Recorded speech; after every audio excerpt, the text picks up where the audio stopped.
Salah satu perubahan yang dibuat Arteta ya musim ini bahwa dia menyadari bahwa ya buat apa tim gue bisa nyetak banyak gol tapi pada akhirnya nggak juara.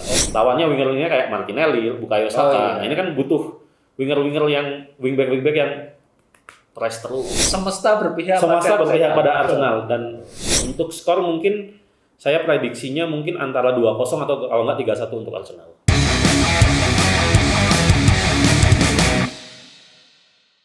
Good evening Bolaneters. Good evening.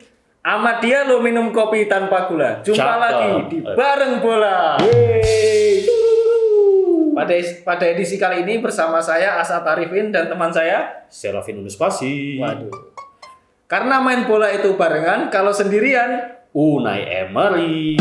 Kenapa kok Unai Emery? Karena kan kalau sekarang kan yang lagi ramai dibahas kan Pep Guardiola 6 laga. Ternyata ada yang lebih parah. Ada yang lebih parah. Namanya Unai Emery udah 8 laga tanpa kemenangan. Aston Villa 8 laga belum tanpa kemenangan. Nah, itulah kenapa tadi kita pembukaannya pakai Good evening. Good evening. Karena itu sangat melekat dengan Unai Emery. Yoi. Tapi di video ini kita tidak akan membahas Unai Emery. Oh ya enggak dong. Tidak akan membahas Man City juga. Man City juga enggak udah bosan ya. Bahas City terus.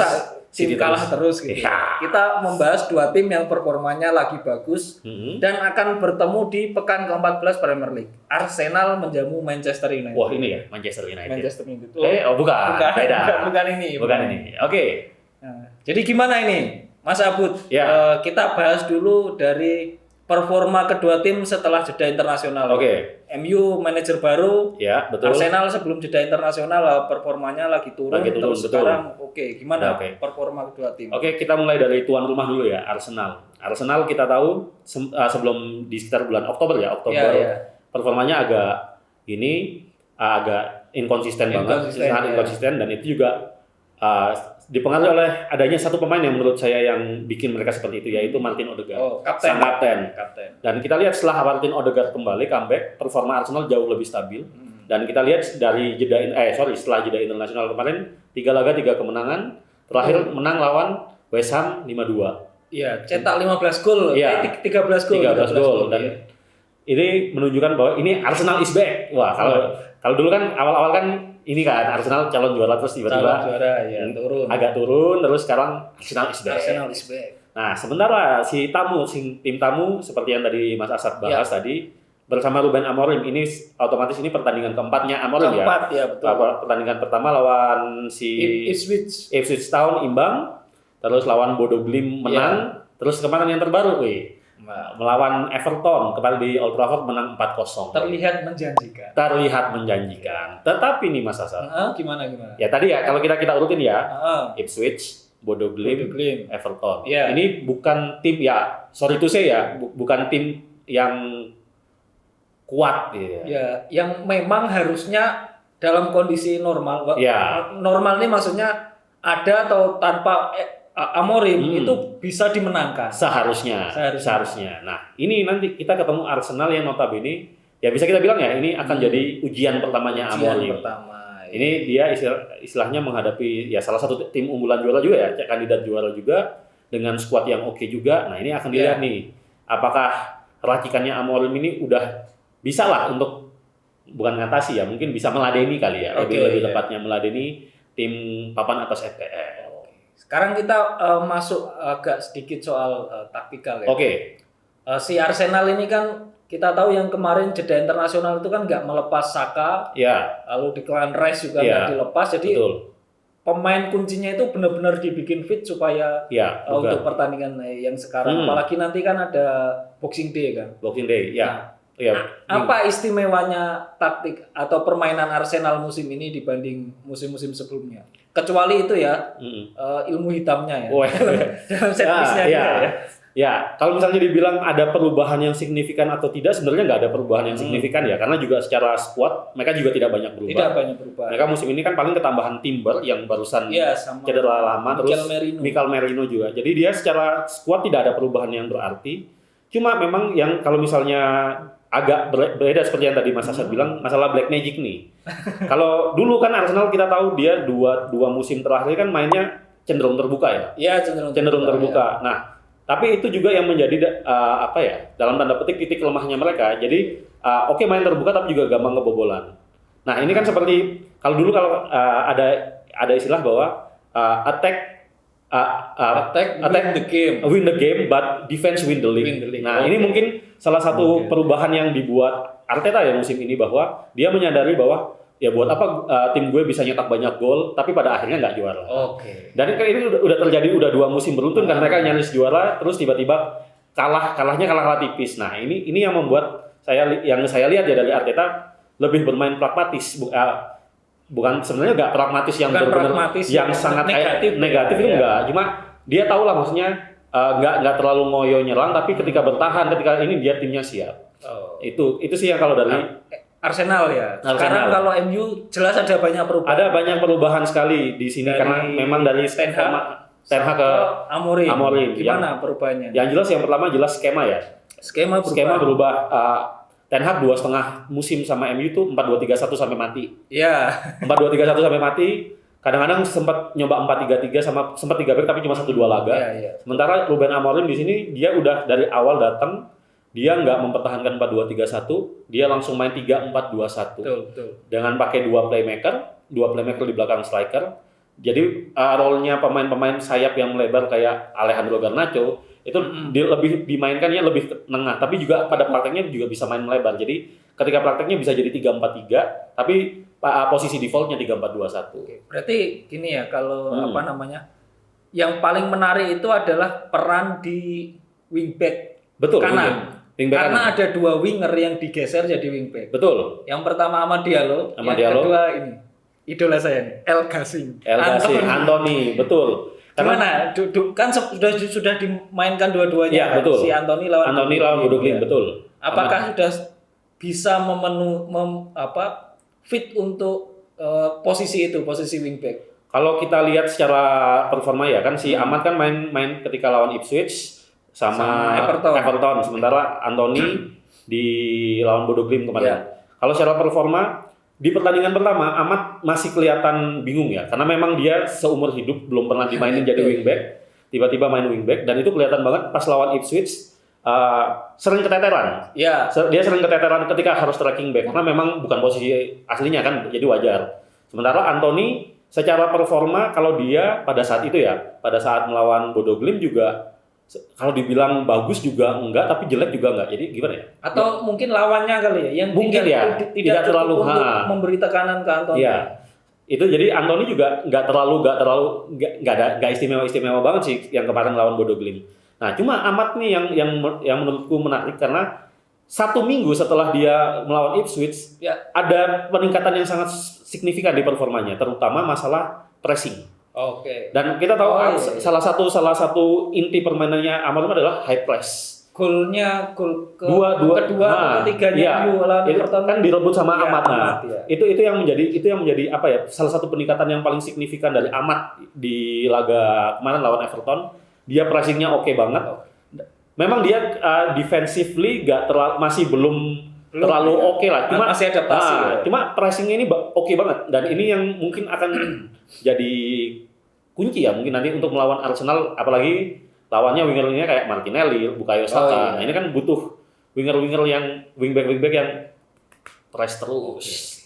Satu lagi yang menarik dari MU ini dari 3 pertandingan ya. Lawan Ipswich yang main jadi penyerang itu Rashford, betul. Lalu lawan Bodo Glimt yang jadi penyerang Højlund. Terus lawan Everton yang main Zirkzee. Kira-kira siapa yang layak jadi pilihan utama untuk lawan Arsenal? Wah, ini menarik juga ya sebenarnya. Kan memang Amorim ketika pertama kali datang dia bilang bahwa saya butuh, istilahnya dia akan terus melakukan rotasi tim sambil melihat timnya, komposisi timnya gimana, kemampuan timnya. Jadi makanya wajar kan selama 3 laga itu kan hampir semua dirotasi. Iya, semua posisi kecuali Onana. Oh iya, Onana keren, lagi keren. Jadi banyak yang dirotasi karena memang dia sebagai manajer baru dia harus mengevaluasikan timnya mana yang bagus. Nah, cuma kalau misalnya kita lihat dari winning formulanya lawan Everton kemarin yang menang 4-0, sebenarnya Rashford lebih cocok memang di belakang striker ya, nggak di bawah, di depan sebagai ujung tombak. Karena satu, dia bisa melebar, dia bisa mainnya melebar, melakukan penetrasi dari kiri atau dari tengah juga dia bisa. Jadi lebih efektif lebih di belakang striker sama Bruno.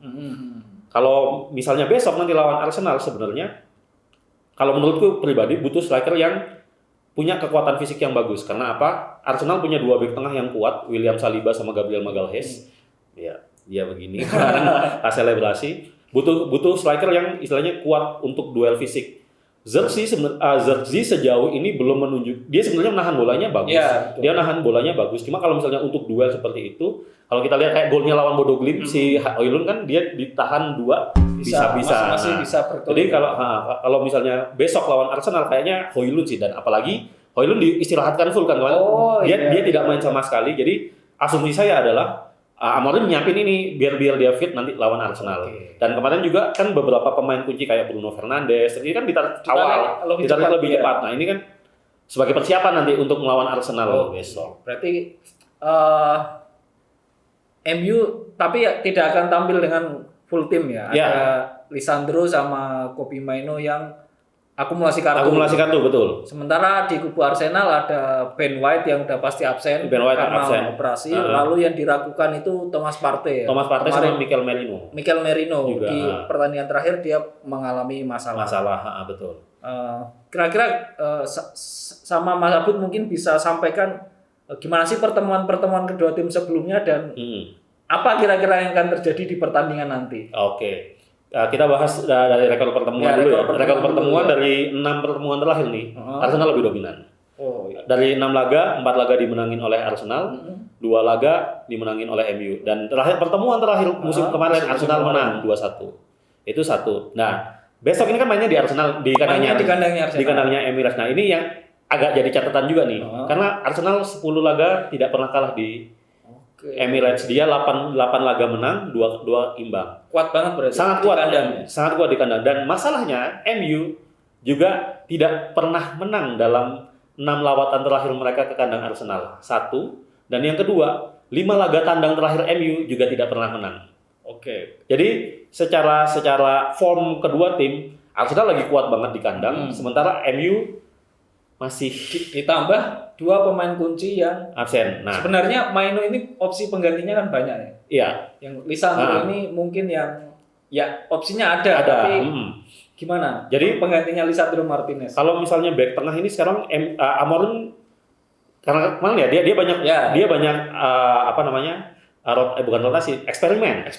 Kemarin yang jelas yang satu Nussair Mazraoui bek kanan dijadiin bek tengah dan mainnya oke itu. Luke Shaw sebenarnya kan zamannya Erik ten Hag sudah beberapa kali dimainkan sebagai bek di Southgate di timnas Inggris. Di timnas saya, kan main 3. Dia udah lumayan jadi bek kiri, bek tengah sorry. Sementara di bek kiri di Diogo Dalot, si Shaw tetap bek tengah. Jadi kemungkinan ada opsinya si tadi Luke Shaw, terus Harry Maguire. Harry Maguire juga udah sembuh. Terus Leny Yoro itu juga masih 50-50 sih, cuma dia udah dikonfirmasi udah latihan, cuma masih belum fit karena memang dia absen 2-3 bulan kan karena cederanya. Jadi kalau untuk lini pertahanan untuk opsi pengganti Licha sih sebenarnya masih ngatasi. Cuma yang sebenarnya yang saya lebih soroti adalah di lini tengah. Justru lini tengah. Karena memang ya Kobbie Mainoo absen. Opsi penggantinya Christian Eriksen, Casemiro, Ugarte, sama Mason Mount atau Bruno Fernandes Bruno Fernandes ditarik ke belakang. Nah, masalahnya adalah Arsenal, salah satu alasan kenapa Arsenal kan dia sempat mengalami periode turbulensi. Terus dia bisa perform kembali itu karena si kapten Martin Odegaard. Nah, Martin Odegaard ini adalah istilahnya jadi kunci permainannya Arsenal, dan masalahnya MU kalau nggak punya gelandang yang bisa head to head sama Odegaard. Karena apa? Kalau kita mengandalkan Casemiro, kita lihat Casemiro di 3 pertandingan terakhir dia sulit ya, dia umpan-umpannya oke lah, cuma nggak bisa lari. Nggak bisa lari ya karena udah tua ya memang. Begitu juga dengan Eriksen secara visi permainan bagus, visi permainannya bagus, tapi ketika disuruh untuk track back untuk ini agak susah. Nah, pilihannya yang sementara Arsenal punya kemampuan untuk transisi menyerangnya cepat banget. Dan itu yang akan jadi masalahnya. Akhirnya kalau misalnya di MF-nya nggak bisa memproteksi lini pertahanan bakal kacau sih. Ini yang agak bikin was-was ya buat MU ya. Jadi pilihannya otomatis Ugarte tinggal ini dipasanginnya sama siapa Ugarte kalau misalnya mau mau lebih aman sebenarnya mainin Casemiro, jadi pakai double pivot. Oke, ya. Kalau mau aman, karena memang harus diakuin lini tengahnya Arsenal superior banget. Lini tengahnya Arsenal dan kemarin ketika melawan si Everton, kalau misalnya bola Netters lihat di 30 menit pertama nggak bisa ngapa-ngapain loh MU pada saat itu. Dan itu karena lini tengahnya Casemiro tidak bekerja dengan baik. Oh, iya. Apalagi lawan Everton yang Dokore sama Idrissa Gueye aja Casemiro kewalahan, apalagi ketemu Martin Odegaard, Declan Rice, wah ya sudah. Oke, berarti ada kemungkinan Arsenal akan memasak. Wah, memasak ini, betul. Arsenal akan memasak. Oke, kita langsung ke prediksi skor. Langsung prediksi. Gimana prediksi skornya nanti? Ya tadi ya, kalau kita review sedikit, memang MU trennya udah mulai naik. Cuma lawannya juga tim veteran yang sudah terbukti konsisten beberapa tahun terakhir. Kita lihat rekor pertemuan, terus rekor kandang, rekor tandang, semuanya memihak pada Arsenal. Jelas. Semesta berpihak pada Arsenal, dan saya rasa karena tadi MU 3 laga juga belum diuji sama tim yang benar-benar kuat. Ketemu Arsenal yang title contenders. Saya rasa sih maaf ya fans MU ya, kayaknya ini memang jadi laganya Arsenal. Ya meskipun saya pakai ini ya, cuma kita harus realistis, ini memang hanya di laganya Arsenal. Untuk skor mungkin saya prediksinya mungkin antara 2-0 atau kalau nggak 3-1 untuk Arsenal. 2-0 atau 3-1 untuk berarti Arsenal. Ada selisih 2 gol. Selisih 2 gol, betul. Kira-kira siapa Arsenal cetak? Yang pemain yang berpotensi mencetak gol? Apakah Gabriel? Kan kemarin cetak gol ke gawang mantan timnya Amorim. Cuma kalau Gabriel kan biasanya kan skema bola mati ya. MU belakangan ini untuk antisipasi bola mati udah lebih bagus karena sudah lebih bagus. Cuma kalau misalnya saya malah lebih feeling kalau nggak Odegaard kali ya, kayaknya Odegaard deh yang ngegolin nanti. Karena ya kita tahu lah tendangan jarak jauh dengan kaki kirinya. Dan itu juga kan sempat yang dulu musim lalu kan Odegaard juga yang nyetak gol gitu. Jadi saya memprediksinya sih ya itu tadi ya, selisih 2 gol. Jadi itu Bolaneters, prediksi dari redaksi Bolanet, Arsenal akan menang kalau nggak 2-0, 3-1. Selisih 2 gol lah. Kalau prediksi kalian kira-kira berapa skor pertandingan Arsenal lawan Manchester United? Jangan lupa saksikan pertandingannya hari Kamis dini hari, betul. Jam pukul 3 dini hari. Bisa Bolaneters saksikan di video, dan jangan lupa tulis prediksi kalian di kolom komentar di bawah ini. Oke, itu saja Bareng Bola kali ini. Terima kasih sudah menyaksikan. Jangan lupa untuk saksikan terus video-video kami selanjutnya. Terima kasih. Mantap. Terima kasih. Dadah.